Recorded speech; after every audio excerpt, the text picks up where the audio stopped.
Today I'll be showing you guys on how to create your own Google form and showing you every single type of questions you can create and every single type of options you can create for your Google form to make it look pretty or the way you want it to look. So starting off, I've created this untitled Google form. So to show you guys everything from scratch. So there are many types of questions.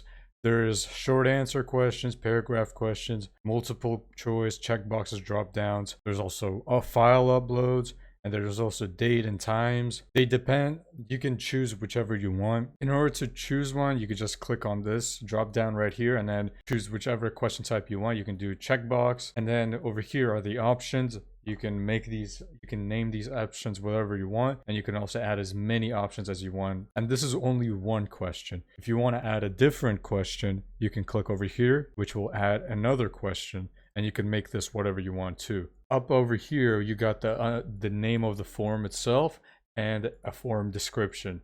You don't need a form description, but you can have a form name if you would like, because if you keep it blank, then it's just gonna automatically keep it at untitled form. You can also import questions from a different Google form by just clicking here, and then it will take you to Drive, where you can also import Google Forms from there. And you can also add title and description to each page. So you can have different sections in a Google form, and each section you can add its own title and description if you would like. And if you would like to add an image, you can click over here on the right side, add image, and then you can drop down an image over here. And you can also add a video from YouTube, and you can add a section, which is what I just talked about, the different pages in a Google form. And each section will take you to like a second page of a Google form.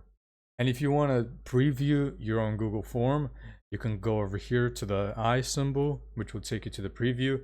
Now, make sure that your form is published if you want to actually submit the form, and you can do it through here by just clicking publish. And you can also change if you want to make it public, or if you want to make a URL only. Once you hit on publish, it will be published. There's also a theme that you can choose with any color you would like. And there's also add-ons, which are different things. You don't need add-ons to create a Google form. Since I already published it, now I can go to the preview and actually make a submission. And once people submit your Google form, you can head over to responses, and this is where it's going to store all of the responses people made. And there's also additional settings. You can make this form a quiz by just clicking this, and then you can also add how many points each question has, and all of the settings are over here. You can also manage how the responses are. So if you want to collect email addresses for example, for like a sign up form, you might need email addresses, and you can also send responders a copy of their response, but you would need to collect their email address. So the Google form would automatically collect an email address once they make a response. And you can also make it limit to one response, which would also require sign-in. If you want to know how to add different types of features to a Google form, like adding limits to each option or setting up timers or schedules to your Google form, then you can check out our other videos that explore more into how to install add-ons that deal with that.